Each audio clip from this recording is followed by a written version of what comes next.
How are you? Good, how are you doing? Good to see you. Everything going well? Any news media that did not sign a form the first day of this stuff?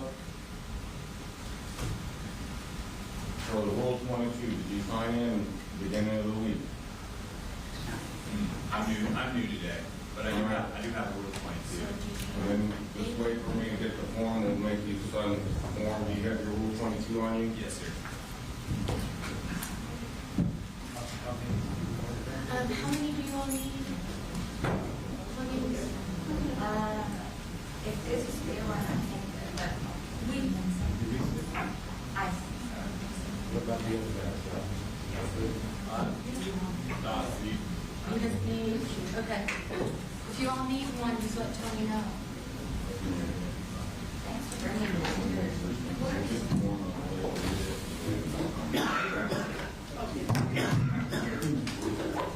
For everybody else, when court starts, you need cell phones need to be completely turned off. There's no keeping it on silent. It needs to be turned off unless you have a medical condition that requires it to be on.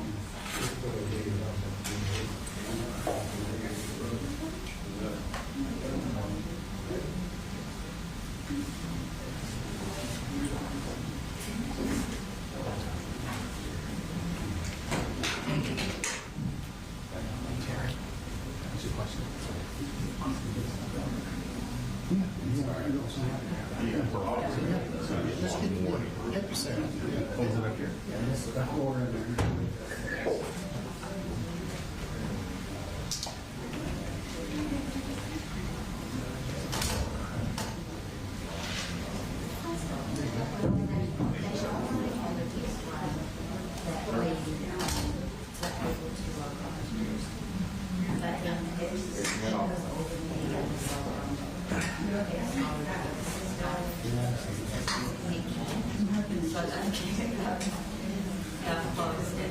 I have this little thing.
Good morning. Morning, Judge.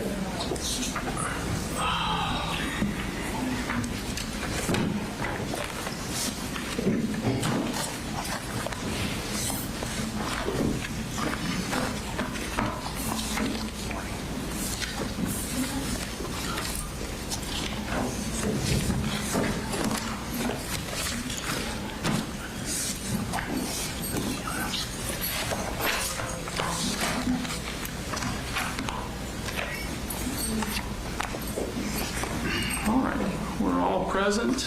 I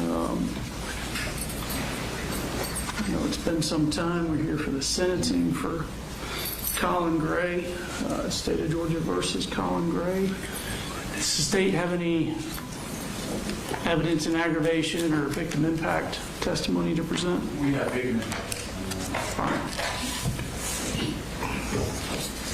And Judge, I have some gifts for you. Okay. We filed a couple things late yesterday. All right. Yeah, you have copies of them. I have not seen anything. One No, is sir. a motion on merger just to preserve the issue. Okay. One is a sentencing amendment. Thank you. The other is a character letter from Mr. Gray's sisters. Okay. We provided copies to the state of law. All right. Thank you. All right. Is it Ms. Brooks, Mr. Smith? Ms. Daniel? I'm sorry.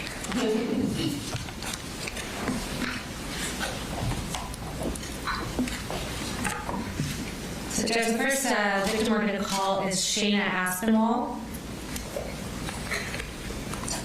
And we're bringing in her now. She is Richard Aspinwall's wife.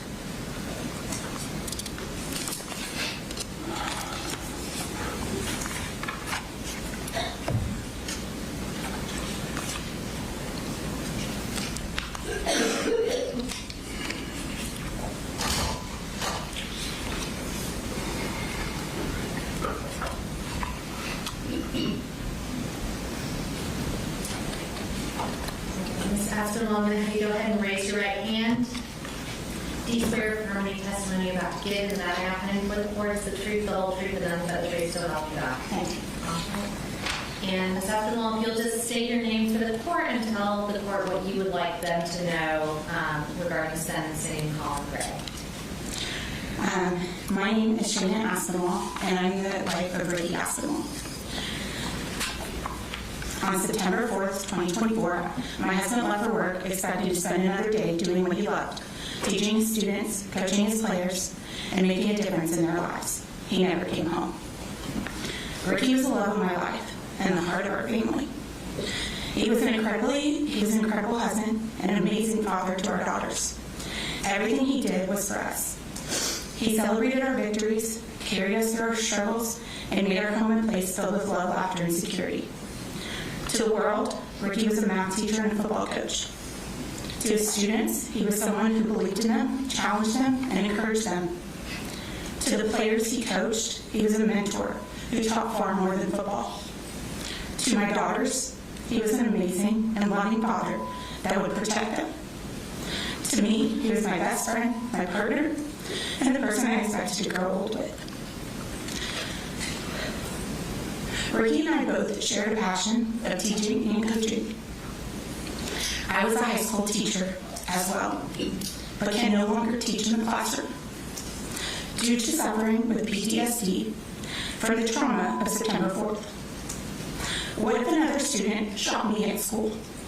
My kids would have no parents because we were both teachers that aspired to help students learn, not be on the front line. Now, our daughters must grow up without their father. They will miss his guidance, his encouragement, his hugs, and all the milestones he should have been here to witness. Birthdays, graduations, weddings, and everyday moments that make up a lifetime will forever be marked by his absence. Colin harped on being a single parent and the struggles that entails in his testimony. He was a single parent by choice. I am now a solo parent because of his actions and lack of parenting. He was a pathetic excuse for a father, but he was not. He was an amazing dad to two little girls that loved him with his whole heart. My kids were 5 and 2 when he was killed. Psychologically, kids cannot truly process and understand death until the ages of 5 and 6. My now 4-year-old thinks her daddy is still at football practice and wishes he could come home. My now 7-year-old, who is a daddy's girl, spends time going to therapy because she struggled with the grief of losing her dad. Colin could not take his son to therapy, therefore I have to take mine. Ricky got to see her on her first day of kindergarten, but not her last. I have had to learn how to navigate a life I never imagined living. Every morning, I wake up hoping, even for a split second, that this was all a nightmare. Then reality returns. The empty space beside me, the silence in our home, and the questions our daughters ask are constant reminders that our lives have been permanently changed. The trauma the students and teachers faced by seeing my husband lay dead on the floor of the hallway because Colin could not be a responsible gun owner. He did not pull the trigger, but purchased and left a firearm accessible to a minor. My husband was a responsible gun owner that properly locked his guns up away from our children.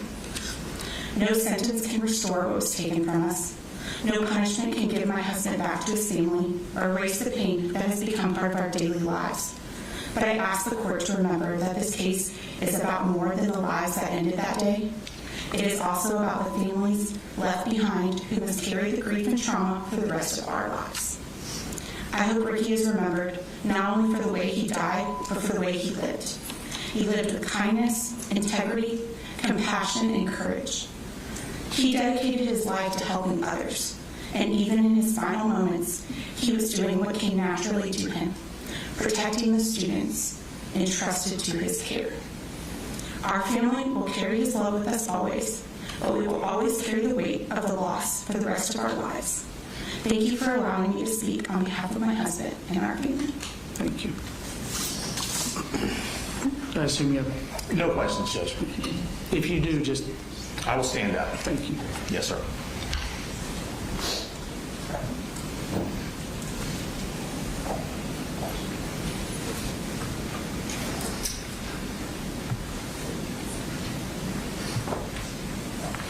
Just the next individual we're going to call is Rick Aspinwall.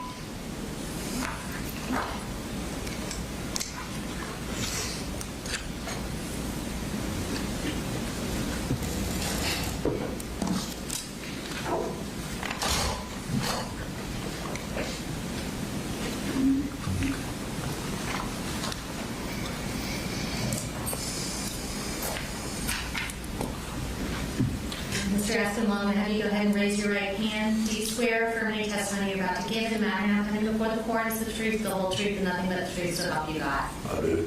All right. If you'll just state your name and tell the judge what you'd like him to know in the sentencing of Colin Gray. I'm Richard William Aspinwall, Ricky's stepfather. Mr. Gray, I hope you remember me from our first meeting. After all the testimony I've heard, witnessed, I find it hard to believe that you had any idea of what you were doing for raising a son. Due to your ineptitude, your lack of situational awareness, you're responsible for all this that's happened. I can't see it any other way. And I hope to God that you sit somewhere in a corner and just remember everything that you're responsible for. Thank you.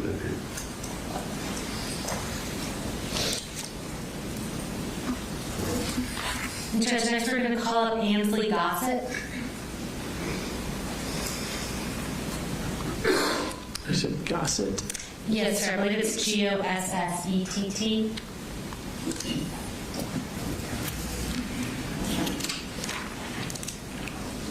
Ms. Gossett, I'm going to have you go ahead and raise your right hand. Do you swear affirm any testimony you're about to give in the matter now coming before the court is the truth, the whole truth, and nothing but the truth, so help you God? I do. All right. If you'll just state your name and tell the judge what you want him to know in Colin Gray's sentencing. Good morning. My name's Ansley Aspinwall Gossett. I am the sibling of Ricky Aspinwall. I was there the day we brought Ricky home from the hospital, and I was there the day we laid Ricky to rest. The amount of anger that has gone through me and my family is unspeakable. My brother was nothing but supportive, caring, loving, and he could hate the fact that I couldn't throw a football. He tried to teach me. But they're just left with the biggest hole in our heart that can never be replaced.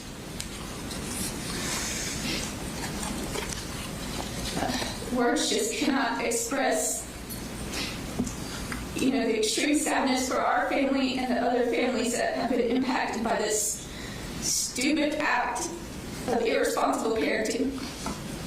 I'm a parent to 4 kids. My 2 youngest will never get to know their Uncle Ricky because he was gone before they could know him.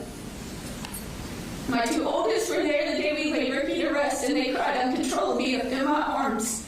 And there's nothing I could do to stop their tears. I know as a parent I would never actively leave a gun available to my child, no matter their age.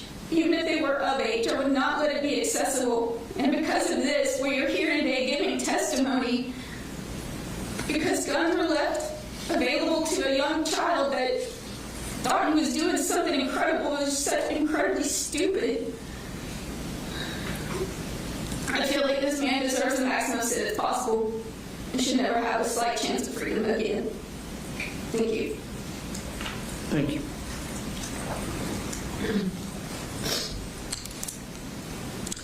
Judge, next we're going to call Brianna Schermerhorn.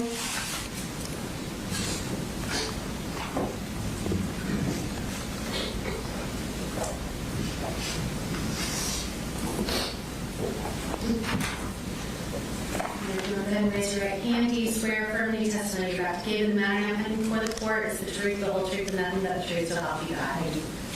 So go ahead, state your name and tell the judge what you wanted to know on Colin Gray 7. My name is Brianna Schermerhorn, and I'm the mother of Mason Schermerhorn. I spent countless sleepless nights asking myself how he ended up here. How my beautiful son Mason, a boy who should still have an entire lifetime ahead of him, is instead confined to an urn on my dresser. And it's hard around my neck that I wear every single day. No parent should have to carry their child that way. Throughout his trial, I repeatedly heard Mr. Gray lean on the excuse that he was a newly single father. And I reject that excuse completely. Parenting is hard. Parenting alone is even harder. I know that because I lived it. I was a single teenage mother raising my daughter Liliana while I was still trying to grow up myself. I didn't have the years of life experience. I didn't have the financial security. I didn't have the support system that Mr. Gray had. Every decision I made mattered because my child depended on me. Was I a perfect parent? Absolutely not. I struggled. I made mistakes. But there's a world of difference between struggling to parent and refusing to parent. Mr. Gray was not an overwhelmed teenager trying to figure life out. He was a grown man. He had years of experience, countless opportunities, and repeated warnings. He wasn't left guessing. He was told. He saw the warning signs. He heard about the disturbing behavior. He knew his son was in crisis. And instead,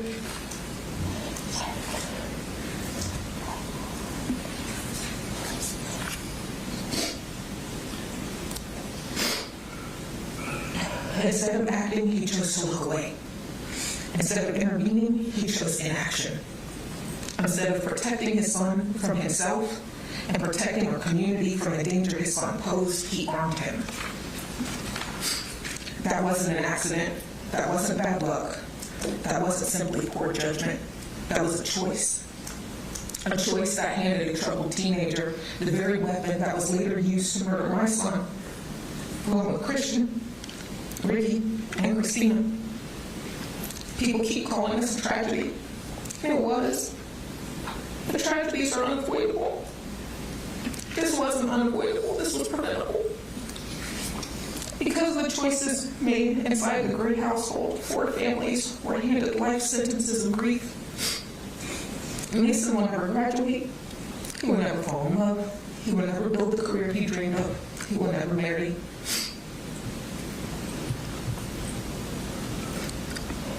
We will never hear his laugh outside of old videos. We will never be able to wrap our arms around him again. Every birthday, every holiday, every family gathering, every milestone will forever be defined by the person who should be there but never will. And it wasn't just our families that were robbed. An entire school lost a sense of safety. Children who should have been worried about homework now carry memories of gunfire. Teachers who dedicated their lives to protecting children were forced into an unimaginable nightmare. Our community will never be the same. Even as a young single mother, I understood something that Mr. Gray apparently did not. I could not control every choice my children would eventually make, but I was responsible for controlling what I put into their hands. I was responsible for getting them to school, making sure they saw doctors when they needed help, protecting them from harm, even when that harm came from themselves. That is what parenting is. Parenting is not about convenience. It's not about avoiding difficult conversations. It's not about pretending warning signs don't exist because dealing with them is uncomfortable. Parenting requires responsibility. It requires sacrifice. It requires showing up, especially when it's hard.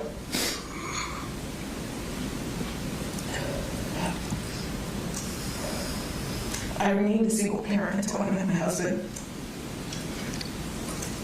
I know exactly what that burden feels like. So when I hear Mr. Gray use a single parenthood to justify what happened, I don't hear an explanation. I hear an excuse. And excuses do not bring my son home. Mr. Gray had every opportunity to make different choices, every opportunity to be the parent his son desperately needed, and every opportunity to prevent what happened. Instead, my son died because of decisions made inside their home before anyone ever walked into Apalachee High School on September 4th, 2024. I carry the unimaginable weight of losing Mason every day. Nothing this court does today can bring him home to me. Nothing can give back Christian to his family, and nothing can restore Ricky or Christina to the people who love them. But I hope this court doesn't lose sight of the simple truth.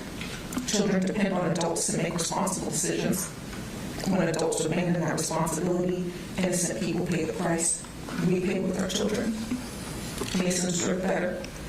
Every student and every teacher who walked into that school deserved better. And while Mr. Gray will eventually leave the courtroom, I will never leave my sentence. I will spend the rest of my life carrying an unimaginable weight of a future that was stolen, not by fate, but by someone, not by some unforeseeable act, but by preventable decisions made by a father who chose not to be one when it mattered most. Mr. Gray should not only live with what his son did, he should also live every single day with what he failed to do. And I will ask the court that his punishment fit the failures of his choices. Thank you. Thank you.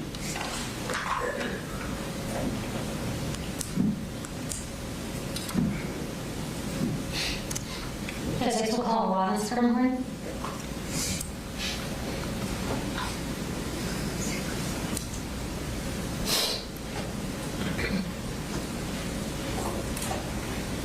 Noel, have you raised your right hand? Do you swear affirming testimony you're about to give in the matter now pending before the court is the whole truth and nothing but the truth, so help you God? Yes.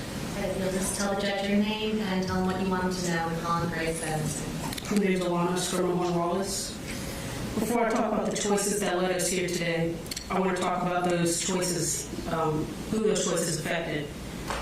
Mason was not just a victim of a tragedy. He was a 14-year-old who had a family who loved him, friends who cared about him, and a future that was supposed to continue. He's my little brother. Mason was the type of person who made people feel seen. He had a kindness about him that was rare. He looked for the good in people even when they did not always show it themselves. And he accepted people without judgment and treated everyone like they mattered. This is what makes the loss so difficult to understand. Mason was not someone who was supposed to become a victim. He was supposed to come home that day. He was supposed to continue growing. He was was supposed to experience everything that comes after being 14 years old. He was supposed to graduate, build friendships, discover his future, and become the person we all knew he could potentially be. Instead, his life ended because the adults who had the responsibility to recognize danger and prevent harm failed to do so. The hardest part for me is knowing that Mason's death was not something my family could have prevented. We did not have the warning signs. We did not have the opportunities to intervene. We were simply the people left to suffer the consequences. While my family was planning a future with Mason in it, decisions were made that allowed the future to be taken away. The impact of losing Mason has affected every part of my life. Since September 4th, 2024, I've had to learn how to live in a world where my little brother is no longer in it. I've had to continue growing up while carrying a loss that has changed me forever. One of the hardest parts is knowing that Mason was supposed to be here for all the moments that come next. I will continue getting older while Mason will remain 14. I'll graduate one day, but he will not. I'll experience future birthdays, holidays, and milestones, knowing there's someone missing. There are moments where I still want to tell Mason something. I see something he would have liked, think of a joke he would have laughed at, or remember a game that we used to play. And for a moment, I forget that I cannot share those things with him anymore. Then I remember that's something I have to live with forever. This loss has also changed the way I see the world. I no longer have the same sense of safety I had before. School no longer feels like the place it once did. Every time I walk into a school building, a thought immediately crosses my mind. If this can happen to Mason, then why can't it happen to me?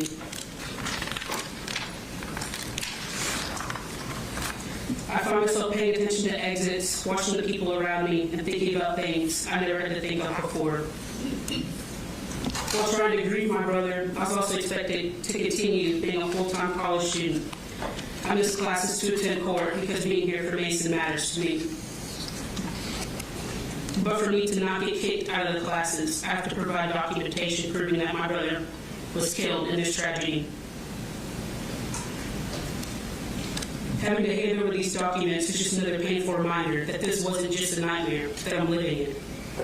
Every hearing forced me to relive the worst day of my life.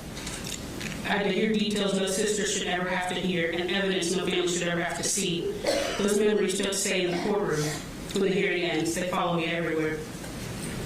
Grief isn't just anniversaries and birthdays. It appears in ordinary moments. I'll see a game update and think about how Mason would have loved it. I'll hear a joke and instinctively want to tell him. For a split second, I forget he's gone.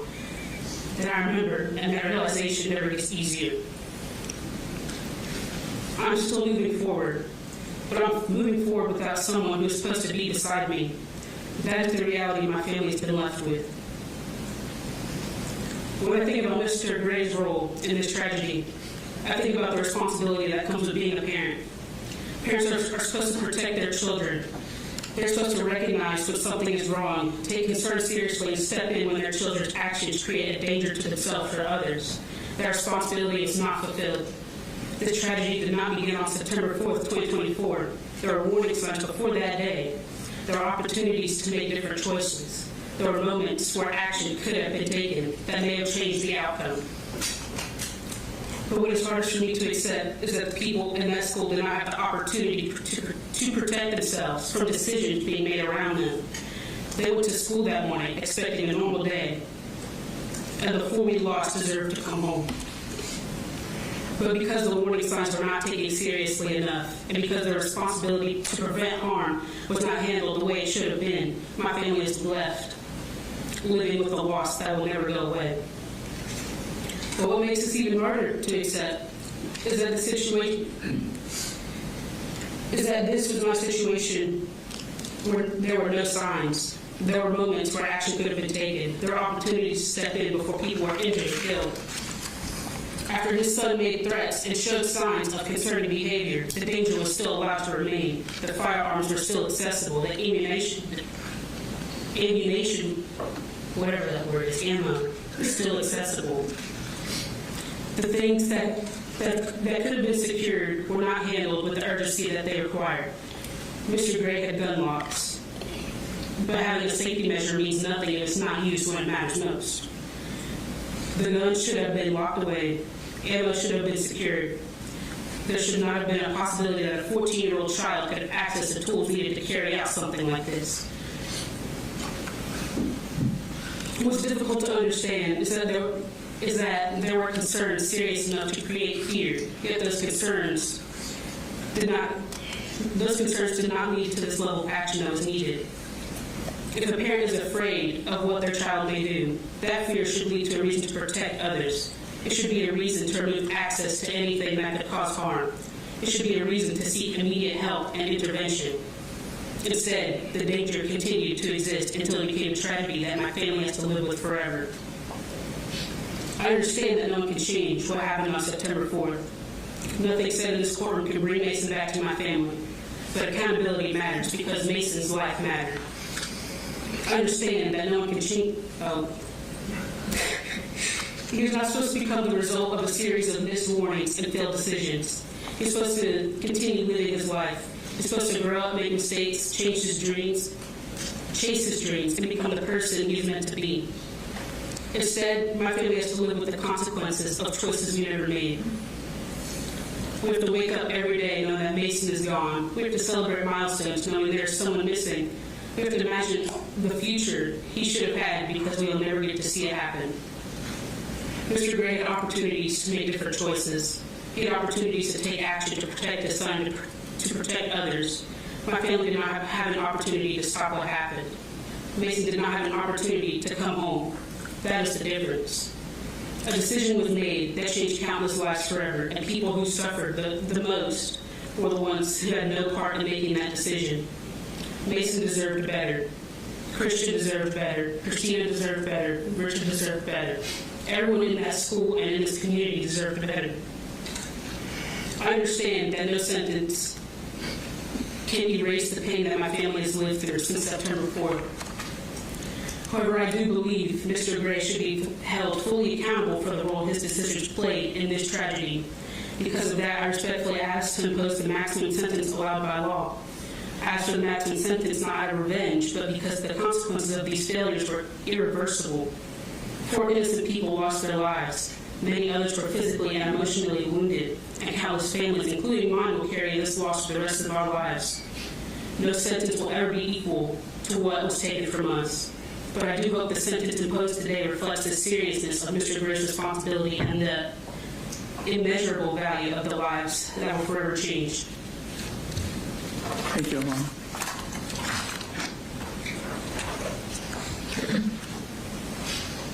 Okay, next we're going to call up Junior Angelo.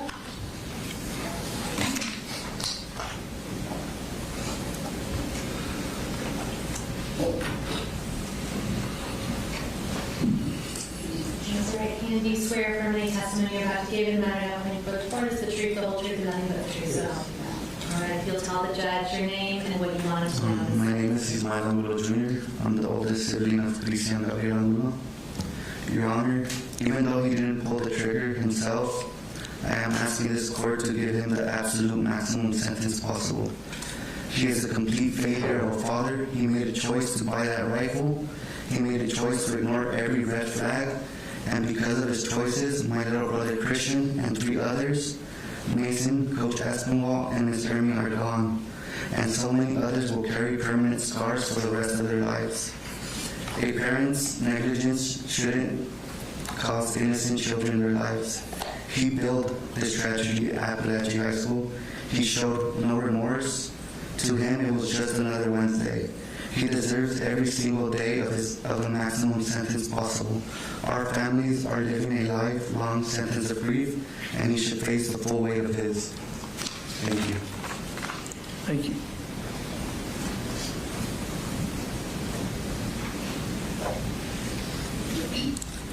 Just next, we're going to bring up Terry McElhannon on behalf of Taylor Jones.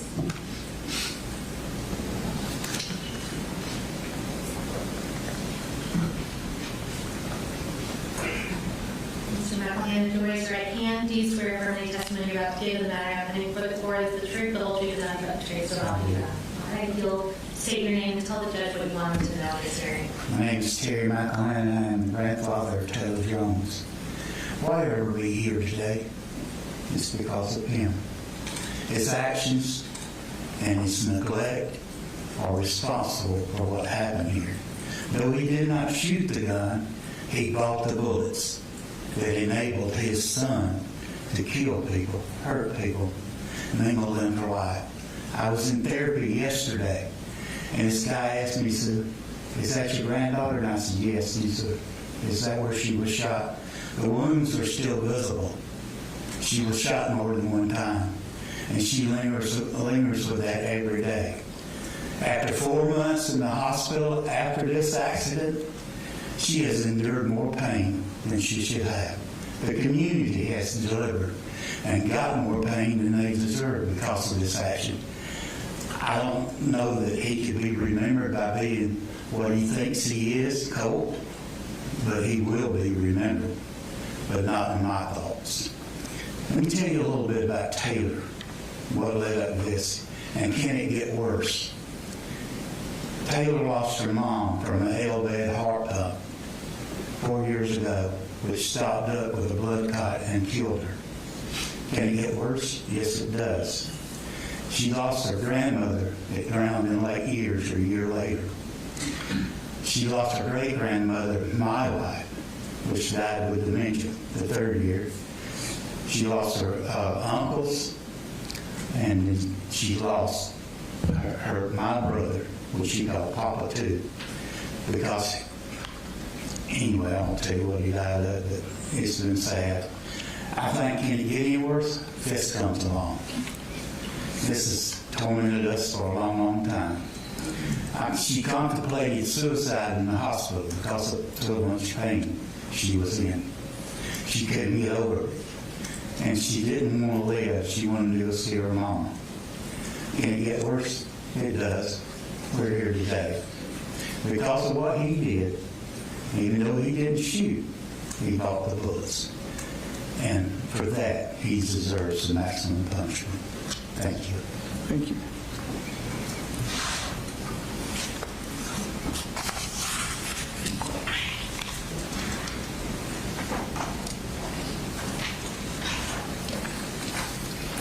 Your Honor, the first statement was written by Michaela Brown. She was one of the students in Ms. Ryan's classroom. The Apalachee High School shooting on September 4th of 2025 was a tragic and terrifying event that has affected not only the people directly involved, but also students everywhere.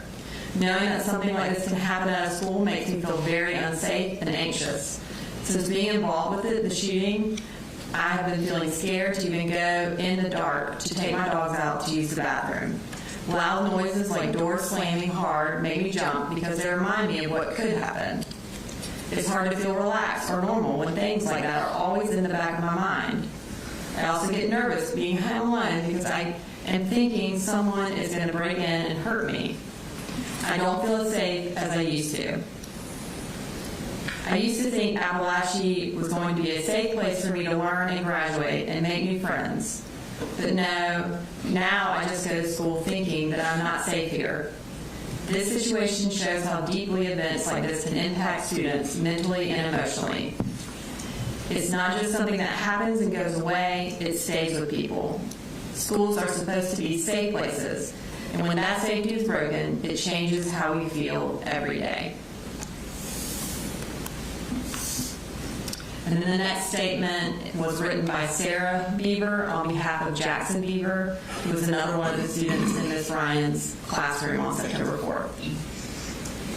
On September 4th of 2024, he went to school as a carefree, innocent 15-year-old. He came home completely broken. His childhood was violently stolen, forced to spend that grueling night begging for updates just to see how many of his classmates he would have to mourn.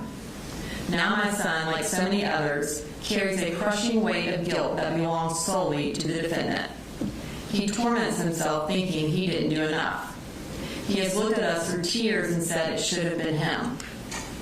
As a mother, it breaks my heart that my son didn't more to protect his peers that day than the defendant ever did to protect the world from his own child.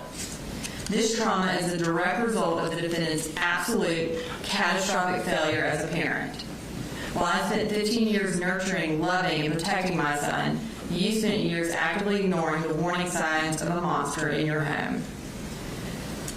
Because the defendant utterly refused to parent his child, my son's innocence was destroyed. His total abdication of parental responsibility forced Jackson to abandon Apalachee High School entirely, because the hallways he let his son terrorize are now triggers for paralyzing nightmares. His deliberate negligence took away 2 beautiful, irreplaceable children. Because of him, the world is now forced to know Mason Skirmahorn and Christian Angulo only through internet obituaries and grieving news clips.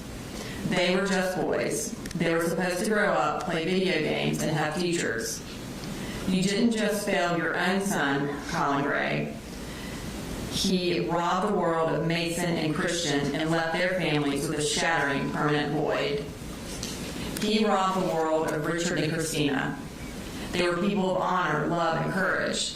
They gave everything they had to save our kids, while the defendant gave his son a rifle and a free pass for devastation. He traded their lives and their families' futures for his own unconscionable cowardness. While he stood by as an indifferent spectator to his son's escalating violence, my son was standing on a football field bleeding. Pieces of that day are now a permanent part of his body. Every single ache, twitch, and physical sensation in his leg is a violent, forced flashback to the terror the defendant allowed to happen. He didn't just buy his son a rifle. He hand-delivered the means to dismantle my son's peace, youth, and future. He chose to ignore every warning sign. He chose to provide the firearm. He chose to sit back and watch and do nothing. And because of his unconscionable cowardice, 4 beautiful souls, Mason, Christian, Coach Aspinwall, and Mrs. Yermy, were stolen from us forever. Their families are left with an unfillable void, their lives permanently shattered by the lives that were brutally cut short. But his destruction didn't stop with the dead. He created an entire generation of traumatized survivors who must now carry the invisible, agonizing scars of his failure. My son, alongside every classmate who made it out of those hallways, is serving a life sentence of fear, panic, and grief. They are forced to reconstruct their failures out of the wreckage he handed his son the power to create. The community, neighboring counties, law enforcement, paramedics, hospitals, nurses, and many others will forever have images of that day in their mind, all because of his failures. He let them all down, along with his children. While he deserves every ounce of punishment the law can hand down, he is not the only one with blood on his hands. His mother, his grandmother, and every other family member who stood by and watched the severe abuse he suffered, who knew exactly how dark and horrific his mind had become, belong in a courtroom right next to him. Their silence was active compliance. Their refusal to step in and save those children is no different than pulling the trigger themselves. By doing absolutely nothing to stop the violence they knew was coming, they chose to let it happen. Because your choices were deliberate, or because the defendant's choices were deliberate, his punishment must be absolute. My son's childhood can never be restored. The families of the victims will forever be altered. The survivors will always have fear following them like a dark cloud. The community will never be the same. And the defendant must spend every single remaining day of his life carrying the heavy weight of the ruin he has created. Matthew 18:6 says, "If anyone causes one of these little ones who believe in me to stumble, it would be better for them to have a large millstone hung around their neck than to be drowned in the depths of the sea." Since that punishment is not an option, I demand that this court hand down the absolute maximum sentence allowed by law, without mercy.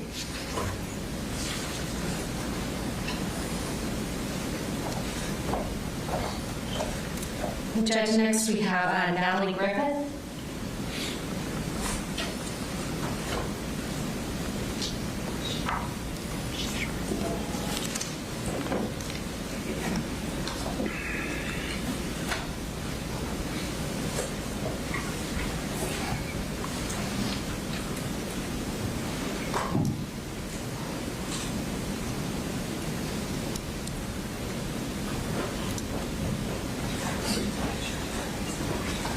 Take Natalie, I'm going to have you raise your right hand. Do you swear affirm any testimony you're about to give in the matter now pending before the court is the truth, the whole truth, and nothing but the truth, so help you God? Yes. All right, just tell the judge your name and tell him what you want him to know. Hi, my name is Natalie Griffith. I'm a student at Apalachee High School. On September 4th, I got shot twice, once in my shoulder and once in my wrist. I think about the shooting a lot, and I hate it. I hate it so much. I think about if it hadn't happened. I think about my life before it and how it's so different. I wish that I could go back and change it. Sometimes I wish that I didn't go to school that day, but that wouldn't stop it from happening. I wish that I could bring back the people that died. I wish that there was some way that they all survived. I lost the ability to feel over half my hand. I lost 2 years of my life trying to heal, and I still haven't fully. I try to live my life normal and live it without letting any injuries stop me, but sometimes it's hard. Sometimes I'm petting an animal or a dog or just doing something and I can't feel all the way. I can't feel 3 of my fingers. And I wish I could. I think about it every single day, and I wish it could stop, and I think about how it could have been avoided, how if he hadn't done it, then we would all be happy. I believe that joy can heal any wound, but it can't make scars disappear, and it can't bring people out of the ground. I don't understand how a parent can fail that much. I don't understand how a parent can hit their child. I don't understand how a parent can fail to protect their child, fail to help them. And I believe that he should have a punishment for that. I believe that his healer choice, but I hope that he remembers every day that he could have stopped it and regrets his choices. Thank you, Natalie.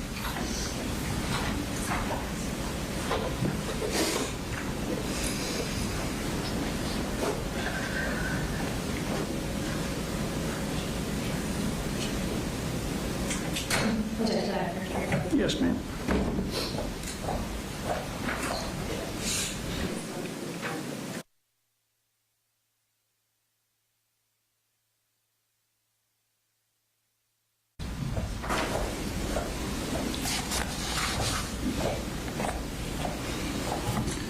And Judge, I believe that concludes our victim statement.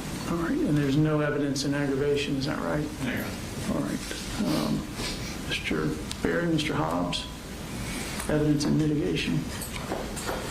Judge, we provided the court a character letter. We will just proceed with argument when the court's ready. All right. And Mr. Gray, of course, has a right to make a statement if he wishes to. Judge, under our advice as counsel, we will not be making a statement. All right. Well, why don't we take about a 10-minute break and we'll move into argument. Okay. And Judge, can you just instruct the media as far as photographs of Mr. Griffith go? Yeah, recall the order say, do not photograph, video, or disseminate the images of any juveniles. I think Natalie just testified. Certainly she's a juvenile, so don't. If you accidentally did, or if you did it without thinking, don't publish it or disseminate it. All right, we'll be in recess for about 10 minutes.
So I'll hear argument from the state and the defense and any final word from the state. There is no mitigation, is that right? No witnesses? Yes, sir, that's correct. State? I'm stating we may go to reserve closing. All right.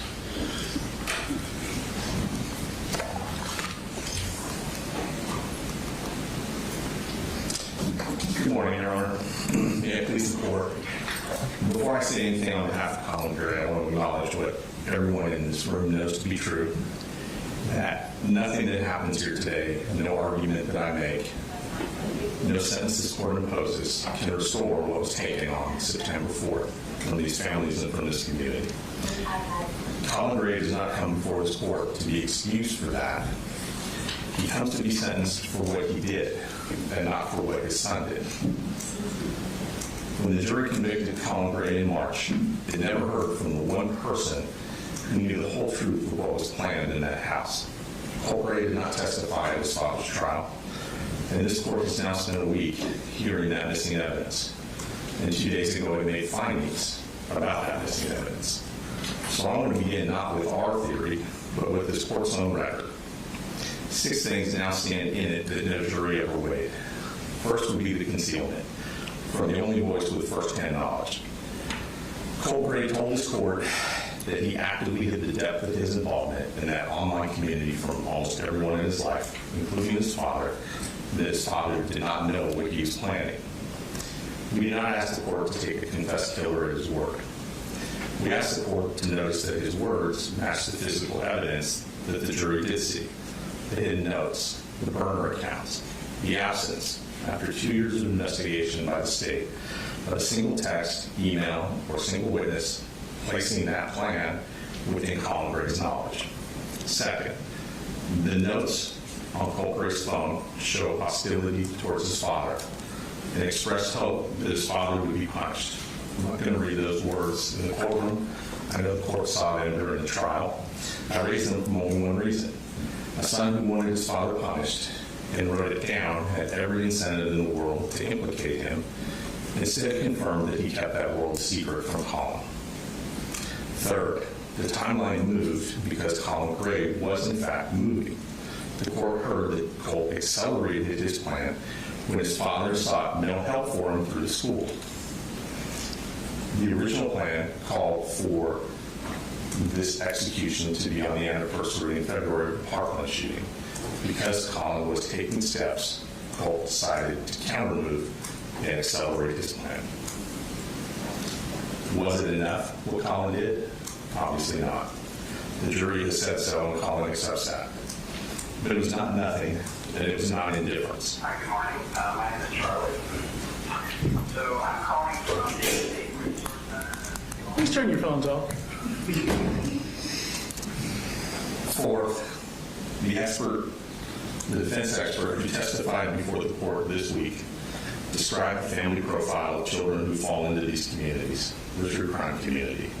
Parents who are absent, parents who do not nurture, parents who physically abuse.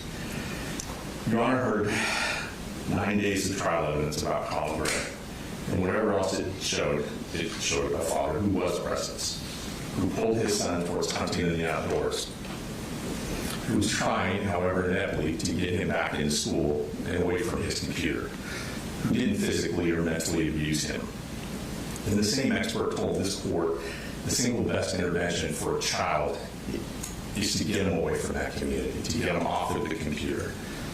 That's the intervention that this untrained father was groping towards, without even knowing the community's true nature, without even knowing his son's involvement in that community. Fifth, the state's own evidence found that the one adult who was inside that hidden world with Colt Gray was not Colin. The director of the Division of Family and Children's Services testified in this courtroom that the boy's mother was, in the director's words, fueling this ongoing obsession with school shooters. The jail calls the state played showed her relaying the community's praise into her son's cell until the court ordered the contact stopped. That is not my characterization. That is the state's witness, the state's exhibit in this courtroom this week. And sixth, on Tuesday, this court found the motive. Not bullying, not hatred, in the court's own words, for the infamy of it. Infamy, Your Honor, is the currency of exactly one place, the true tribe community, the hidden community that Colt Gray served in secret.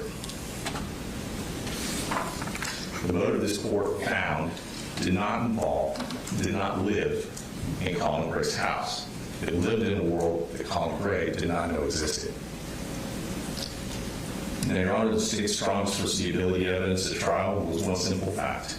Marcy Gray had told Colin to lock up the guns. I want to spend a few minutes on what this court has learned since then about the warning and about Marcy Gray, because the companion record has shown what stood behind it and how much of it never reached the man who received it. Marcy knew the extent of her son's immersion in that community because she was inside of it with him. She knew he idolized school shooters. She knew he was corresponding with the convicted school shooter in Florida. By the evidence now before this court, that fascination was the thing the two of them shared, and none of it was shared with Colin Gray. So consider the difference between two sentences, two articulations. Lock up the guns from an estranged co-parent in one sentence versus lock up the guns because our son idolizes school shooters. He writes to one in prison, and I've been inside that world with him. That is a different sentence entirely, a different statement entirely. Colin Gray only heard the first sentence. He was never told the second. And foreseeability, as a measure of what a man morally deserves, has to be judged by the warning that he actually received, not the warning that she was in a position to give. Why would she keep such a secret? The record before this court suggests an answer. Through her own actions, the addiction, the conviction, the loss of her children, Marcy Gray had forfeited the ordinary place of a parent in her children's lives. What remained to her with this son, with Colt, was one thing: this fascination they shared. It sat in their relationship where ball games and fishing trips sit in other families. It was the thing they talked about. It was theirs. And to tell Colin about it would end it. We know what that relationship meant to her because the state showed us. After September 4th, after 4 people died, she still could not let it go, and she still discussed it with her son from his cell until a court finally stepped in and made her stop. I don't say this to condemn her. She has lost a son to this too. I say it because it makes her silence comprehensible. And whatever her reasons, the fact stands, and it is the fact that matters today. The knowledge was hers. It was never his. Now weigh that unexplained Marcy from the way Colin had to weigh it against the other voices in his ear. In May of 2023, a Jackson deputy sheriff stood at Colin Gray's home, investigating an online threat given to him by the FBI, traced to that address. Colin did not stonewall that officer. He volunteered, unprompted, on video, that if there was evidence his son had made the threat, the guns would leave the house immediately. He never got that answer. The case was closed. 15 months later, trained counselors spent hours with Colt, and what came home to Colin was a consent form for a counseling program to get services started through the school, which he filled out and returned. The vocabulary was anxiety. That is the information that this man was holding. One voice saying lock up the guns with no reasons attached, from the one person whose history with him made her the hardest voice for Colin to credit. A co-parent convicted of a crime against him, ordered to stay out of this county, whose children were removed from her by the state, and who was, by the record of both of these proceedings, the parent who physically abused Colt, who had threatened to kill Colt. Colin had to choose between listening to that voice or listening to the voice of the credentialed voices, and that's what he chose to do. This is not a heart indifferent to human life. This is how every rational person orders information, and it really is one of the many tragedies of this case. Because here's the cruelest part. Colin Gray had already told the deputy sheriff out loud at his home the exact condition on which he would act. Tell me he did this and the guns are gone. Marcy Gray held that evidence, the idolization, the immersion. the correspondence with the convicted shooter, had she given him the knowledge that she had, she would have handed him the very confirmation that he publicly committed to act upon. But she never did. The confirmation that he was waiting for existed, it simply never reached him. And September 4th itself proved which parent had that knowledge, because Marcy is the one who immediately called when she received the text, knowing what was going to happen, not Colin. I want to be careful because I know that others had information as well, others in Colt's family. And I don't believe they held anything from Colin out of ill will. I just don't think they perceived the significance of the information that they held. But that's precisely the point. That the people closest to this boy, holding the most alarming pieces of this picture, did not foresee what was coming. They could not foresee it with more knowledge than the moral weight of failing to foresee it cannot justly be concentrated, undivided, in the sentence of the one man from whom the picture was kept. The verdict aggregated this household's knowledge. The sentence should match the knowledge of one man. So what did Colin Gray actually know? Because that, not what was kept from him, what he actually knew is what the jury convicted him on. And it is what the court must sentence him upon today. He knew his son struggled, anxiety, stress, trouble fitting in, trouble making friends. He knew the boy loved guns, as Colin did, as Colin's father did. He knew he had a temper. What he knew was that Colt was a struggling adolescent, one of the great many in this country. But not one single fact from the hidden world of the true crime community where the plan actually lived, was tended, and grew was known by Colin. And the incidents the state lined up at trial did not arrive in Colin Gray's life as a single timeline. They arrived scattered across months, each one surrounded by stretches of a child who laughed, who was bright, who loved his computer, video games, who played guitar, who went into the woods with his father. A prosecution exhibit can compress 292 days into a column of red flags and delete every ordinary day in between. A parent lives all 292 of those days. Hindsight isolates the spikes. A life lived besides the child averages them. The jury found that the average this father struck was criminal negligence, and he accepts that. But there is a difference in sentencing between a man who watched a fire build and did nothing, and a man who saw sparks amid seasons of calm and misjudged them. And how hard was Colt to read? The state answered itself that question in the court this week.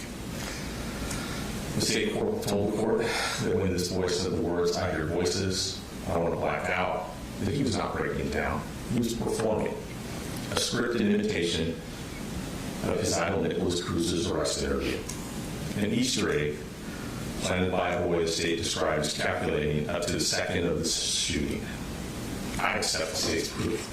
But this court will remember that on the greatest warnings charged against Colin Gray at his trial was that his son spoke of hearing voices in the days before the shooting. If that talk was theater, a callback that only a student of school shooters could even recognize, then the most alarming thing that this father ever heard from his son was a line from a script he had no way to know existed. The same record cannot call it performance in one sentencing and an unmistakable warning in the other.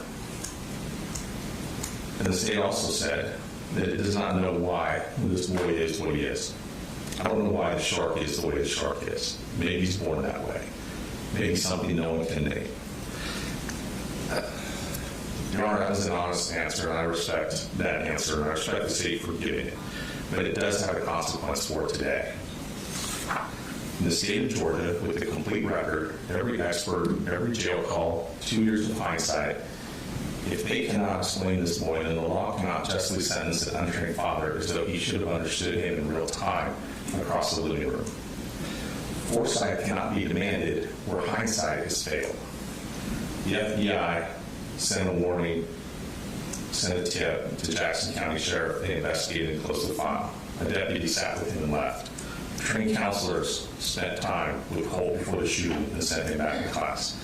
Nobody trained to see this side.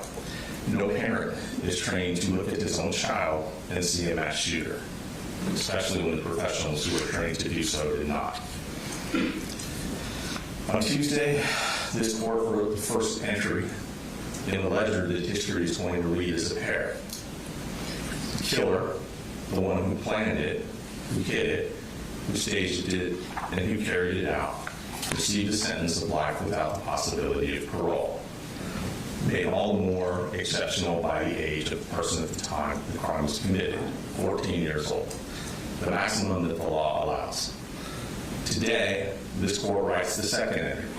A father convicted of negligence, of failing to perceive what his son, by his own account in this courtroom, deliberately hid from him. These two entries have to be morally legible when they are read together. The entire architect of our homicide law, the reason we grade these offenses at all, is the line between the harm a person intends to do and the harm a person fails to prevent. Colin Gray is 55 years old. A sentence of 30 years, 40 years, 80 years. Negligence counts stacked one upon the other is a death in prison sentence.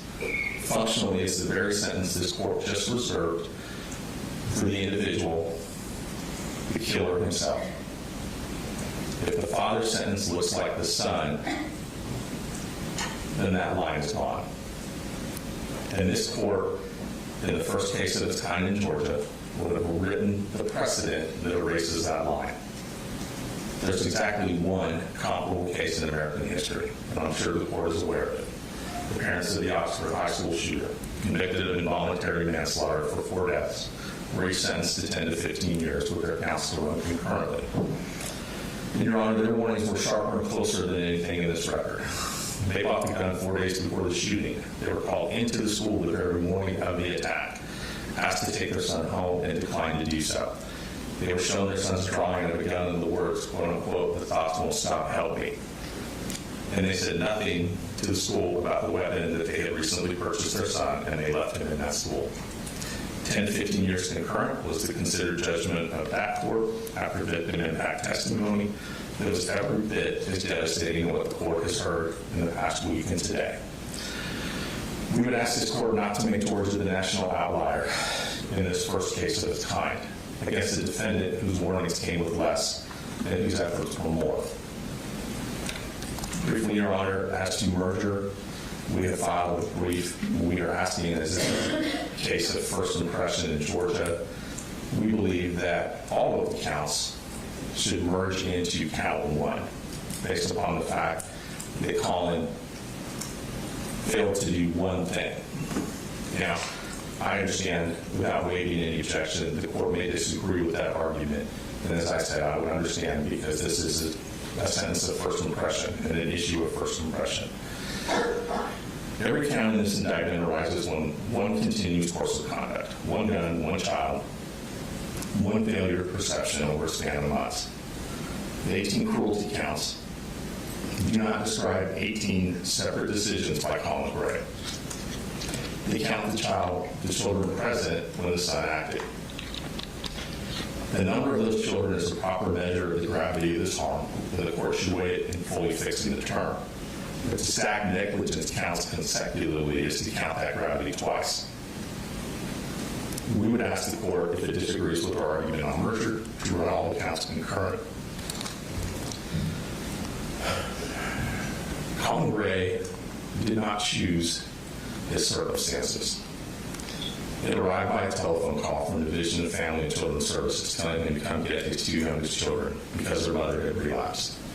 Throughout he and Marcy's marriage, it seemed her sole contribution to this family was to insert chaos. Immediately and without condition, when he received that call, he drove down and picked up his 2 youngest children and brought them back to Winder. Was he overwhelmed? Was he underprepared? Yes. Did he have a support system? No. Will the state argue that had he cooperated more with the school with defects, that he could have had a support system?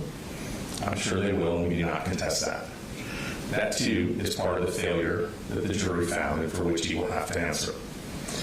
But an overwhelmed father's imperfect engagement with bureaucracies is negligence. It is not indifference. This is a father who was trying. This was a father who was constantly in touch with his children. Your Honor saw the text messages that were admitted to evidence at school. Colin Gray was positive. He told his son that he loved him, that he was proud of him.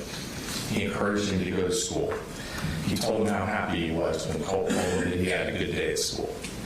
This was not an absent father. This was not a distant father. This was not a harsh parent. And the rifle, the court should understand what the rifle was meant to be, because it belongs to a larger and sadder inventory. Colin's plan for his son was the only plan that he had ever seen work. His relationship with his own father was a troubled one, and it was redeemed to the extent it could be in the woods, hunting, side by side with his dad. Your Honor has a letter from his sister that details that a little more clearly. So when Colin's own son began to slip away from him, Colin reached for everything he could think of and everything that he could afford. He bought his son gifts, guitars, computers, gear. He tried, however ineptly, to get him back into school. He filled out the counseling paperwork. He took him to the range. He took him hunting. And the hunting rifle, because hunting was the language in which a great father had once managed to say to a great son what he could not say in any other way. He believed that his presence and his generosity in the outdoors could pull Colt out of troubled waters. What he did not comprehend was the current that ran through a world that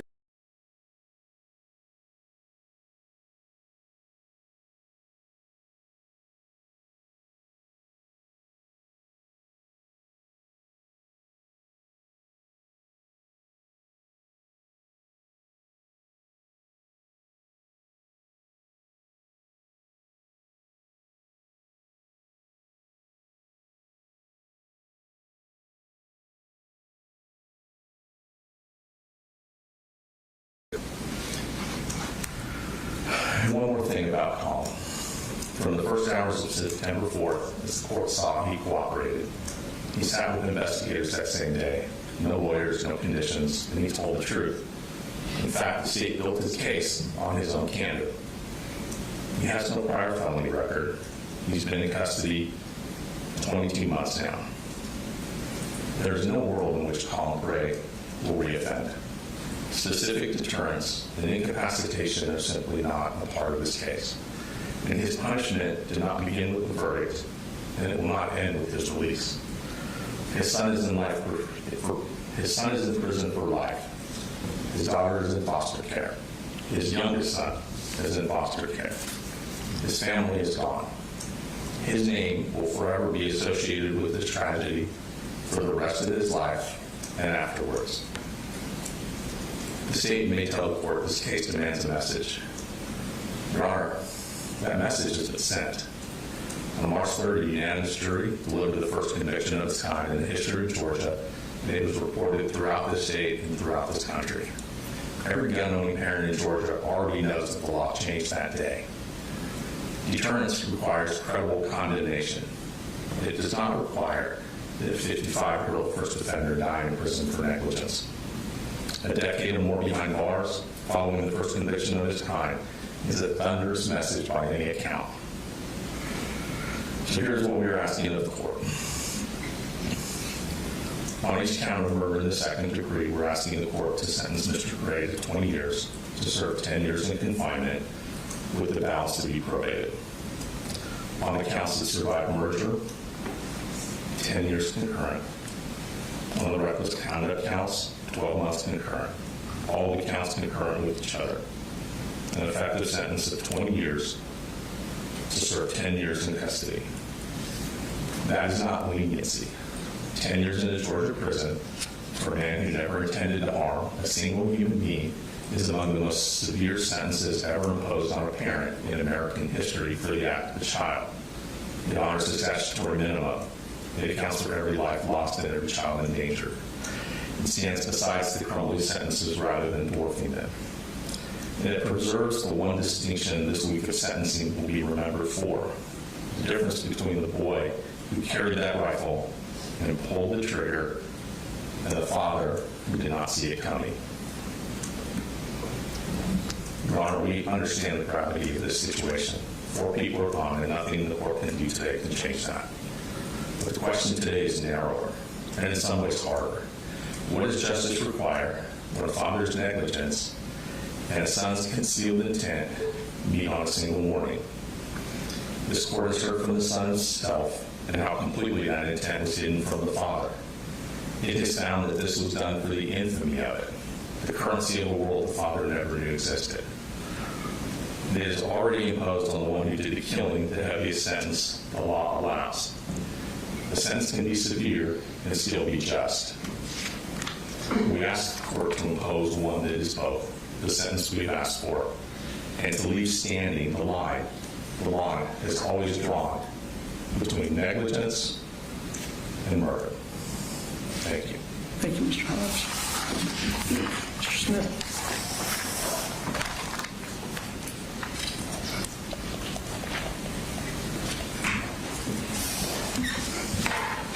Your Honor, the defendant is confusing and conflating the evidence that was presented last week in the trial of Colt Gray. As disgusting as Marcy Gray's involvement in the TCC was shown in court, the very first phone call on October 1st, 2024, a month after the shooting, Colt Gray is heard directing her of how to access this TCC true crime community. He brings her into it after the fact. They're conflating the time periods when that happened. And they're also conflating his knowledge of her knowledge. The phone calls that the state showed in his trial, where Marcy Gray is continuously searching for the Ethan Crumley parents, why were they charged, and the sentencing for that, and that simultaneously with those Google searches that she's making,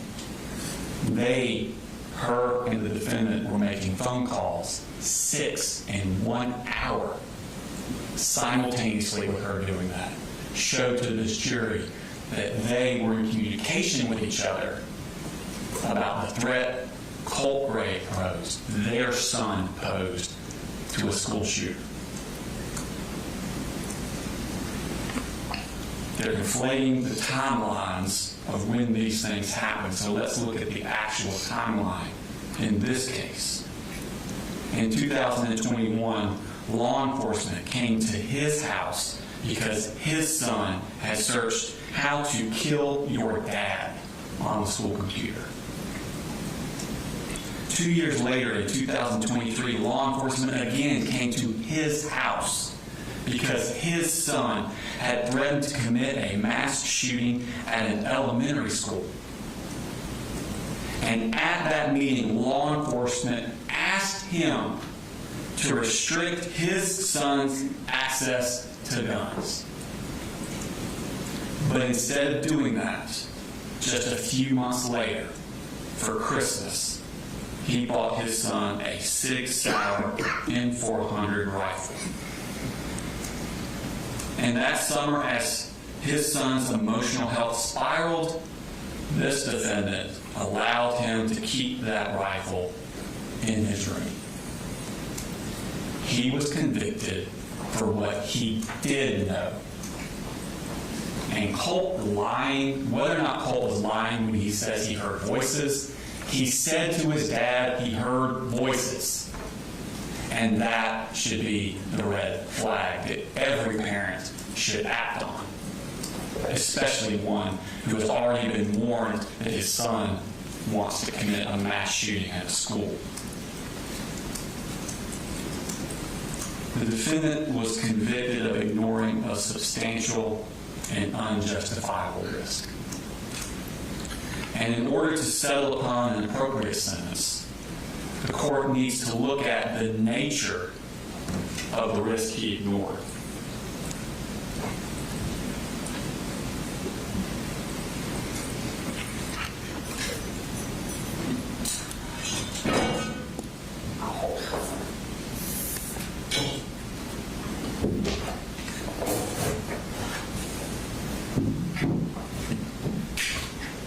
This is that risk. This was the risk that was staring him in the face every day. It culminated on August 6th, almost a full month before the shooting. This went up on that boy's wall. And he, every single day, saw this. And this is the risk that stared him in the face. Deadly toll, 17.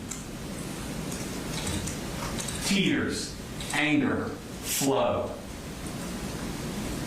Officials say 19-year-old suspect admitted fatally shooting 17 at the Broward High School. These are the headlines that were on his son's wall for a month.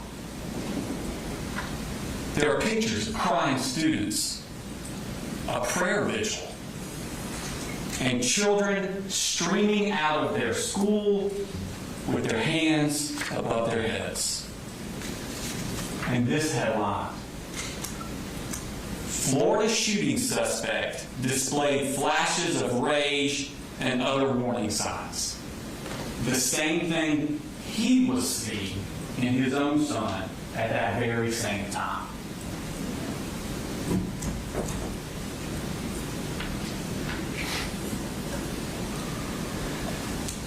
This was the risk he was ignoring, that there would be a mass shooting of children at a school. And he gave his son the exact tool he would need to accomplish this. He is the reason 4 people are dead, 7 were injured, and countless others were traumatized. And he is the reason a 16-year-old boy was sentenced 2 days ago to the rest of his life in prison. I don't know why the shark is the way the shark is, but everyone understands the risk. From the moment of the horrific attack to throughout the trial, the defendant has shown no remorse for his actions. On the day of the shooting, his daughter texts him at 11:01 a.m. There are 3 people dead at the high school. After that moment, he does not call or text his son because he knows. Instead, he tells his boss he has to leave work because his son broke his arm. And then on the way, he stops at a convenience store to get a drink. And then he just goes home. The next day, he tells his 13-year-old daughter to lie to the authorities. And he comes into court, he takes that stand, and he lies too.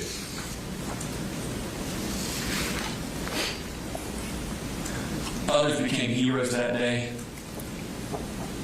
Christian Angulo, after being shot in the chest, managed to close the door to stop the shooter from coming back in. Ronaldo Vega, after being wounded himself, threw desks and chairs to barricade the doors and protect his classmates. Coach Aspinwall and Coach Phoenix, as well as Ms. Irby, all moved towards the gunshots to try and help and intervene.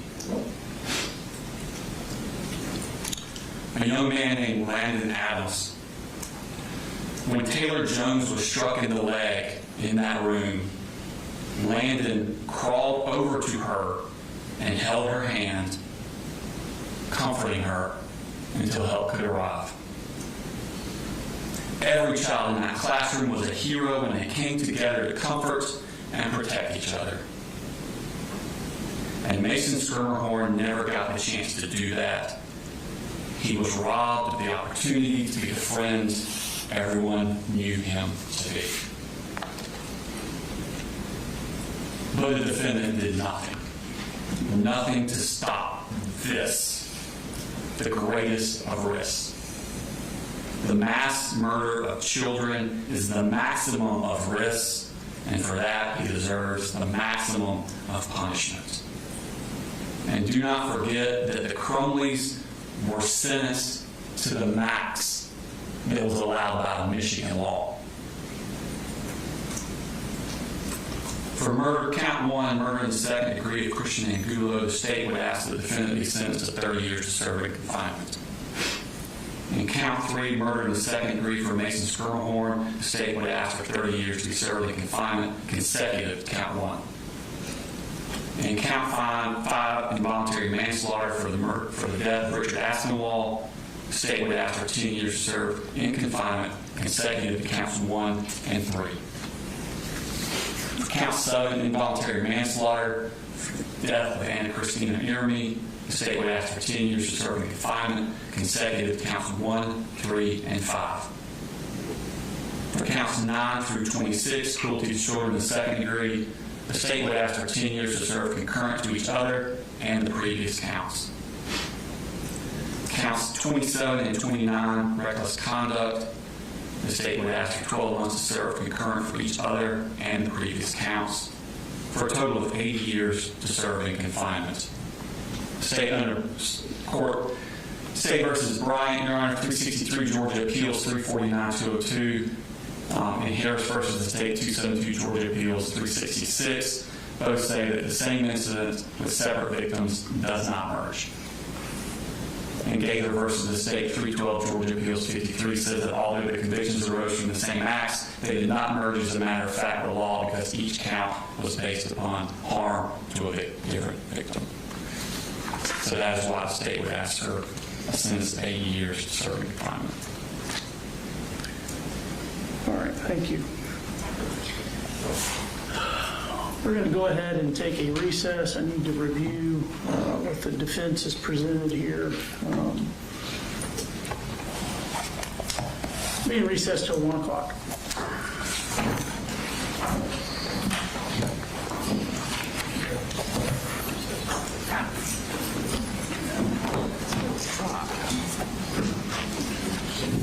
Talk to him.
All right, for the record, we're all present. I can safely say never before have I found my position less enviable than I do today. As you all are aware, this is the first case of its kind in the state of Georgia. As far as I'm aware, it's the second case of its kind in the nation. And what we're really referencing is this new phenomenon of parents being charged in conjunction with crimes that their children are committing. It's a divisive case. It's a divisive type of case where a parent is charged in conjunction with the crimes their children committed. And Mr. Gray committed crimes, but his crimes are tethered to the tragedy committed by his son. And that makes the situation a little unique. I'll point out the first 39 witnesses of Mr. Gray's trial did not mention Colin Gray. They did not testify about anything that Colin Gray did. It was the tragedy that he's tethered to from Colt. Now again, Mr. Gray committed crimes and he was convicted because of his failure to act and intervene. I want to talk for a second about just some principles in American justice. The highest level of criminal responsibility or culpability is for someone who willfully, knowingly, intentionally commits a crime. The lowest level of criminal culpability in our system is criminal negligence. You didn't intend to commit a crime, but you ignored foreseeable harm. You failed to act in a certain way. You failed to intervene. And there's an easy example. Take a premeditated murder. Someone plans a murder. They want to kill someone, and they follow through on that plan, and they shoot him with a gun and kill him. And then in the other situation, someone's playing around with a loaded gun, recklessly, negligently, and they accidentally shoot and kill someone. Those crimes aren't punished the same.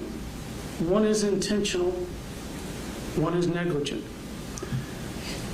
I want to point out that every one of the 27 charges that Colin Gray was convicted of are criminal negligence. Every one of them.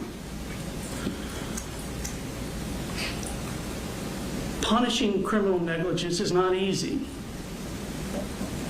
in part because they didn't intend to commit a crime. The punishment generally comes from the foreseeability of the harm and from the damage that results. It is clear you failed as a parent.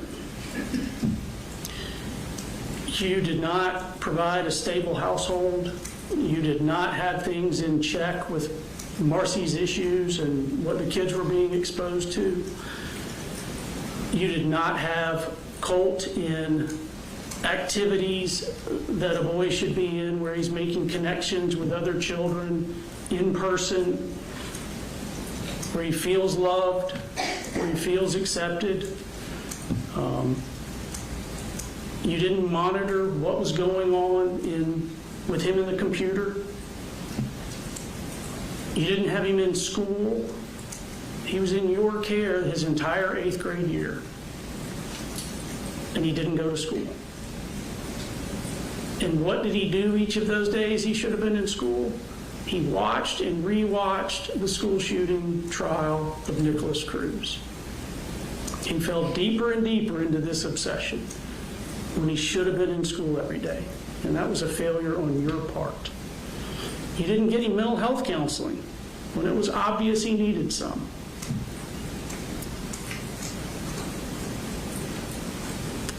None of those failures helped your case, but those aren't why you were convicted. You were convicted because the warning lights were flashing brighter and brighter, and you didn't get him help, and you didn't remove his access to the guns. I recognize that no parent believes that their child is capable of committing a heinous crime. No parent thinks that their child is going to be the next school shooter. But it became more and more obvious that something bad was going to happen. At a minimum, you should have believed that Colt would commit suicide. And you failed to do the simplest things to prevent this. You had gun locks, and you didn't use them. You could have got $100-something safe and put the guns in the safe. If you had done that, you wouldn't be here today. You could have removed the ammo and the magazines from the house, and if you'd done that, you wouldn't be here today. You could have let someone else hold the guns while you got Colt help. If you'd done that, you wouldn't be here today. If you had done any of those things, Miss Yeremy, Mr. Aspinwall, Mason, Christian would be here today. And your negligence didn't arise in an instant. It was repeated day after day. The entire first month of school was an opportunity to remove the guns to get Colt help. And you failed.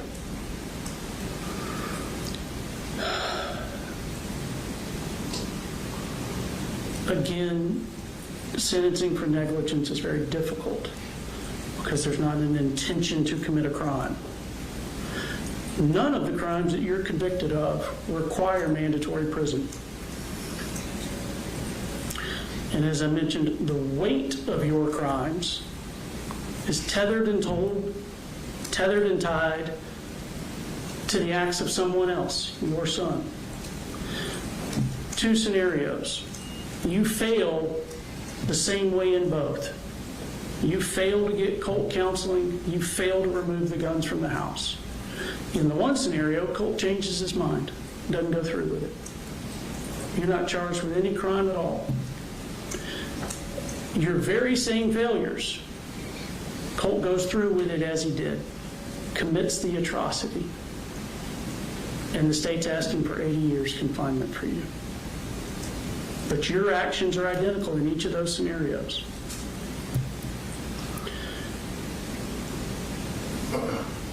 My heart aches for everyone that was there that day, for all of you that have been impacted by it. But the law requires that I set aside emotion. I don't get to sentence with passion. I have the nearly impossible task of sentencing you without passion, despite the immeasurable heartache that you've caused. On September 4, 2024, lives and families were forever altered. You are the but for you failing to get Colt help, but for your failure to remove access to the guns, this doesn't happen. September 4th would have been a normal day. Mr. Aspinwall, Miss Yeremy, Mason, Christian, Mr. Phoenix, Natalie, Melanie, Taylor, Jackson, they all would have gone home as normal to have dinner with their loved ones. It's the but for that the community has such outrage for you. But it matters that you didn't have actual knowledge that Colt was going to school to do that. It matters that you didn't intentionally commit a crime. It matters that you didn't plan an attack. It matters that you didn't seek to harm anyone. It matters that you didn't pull a trigger.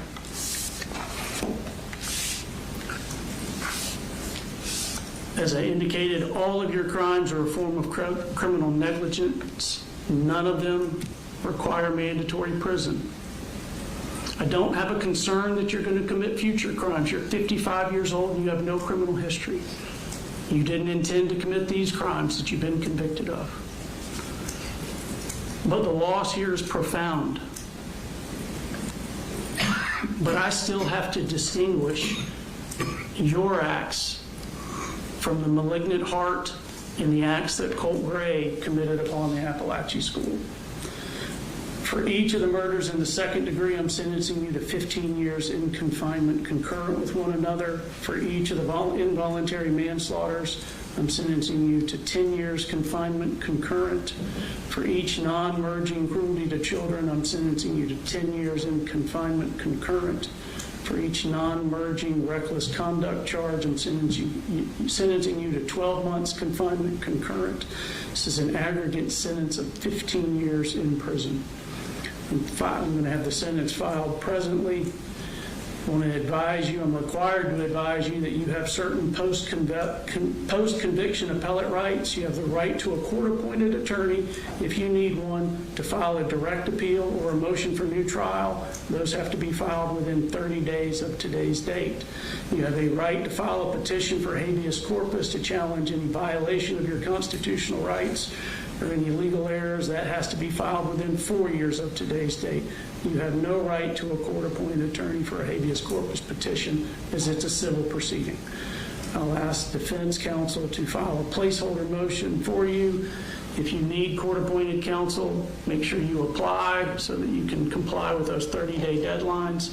If your motion for new trial is denied, you have a right to a court-appointed counsel and can file an appeal from that within 30 days of that denial.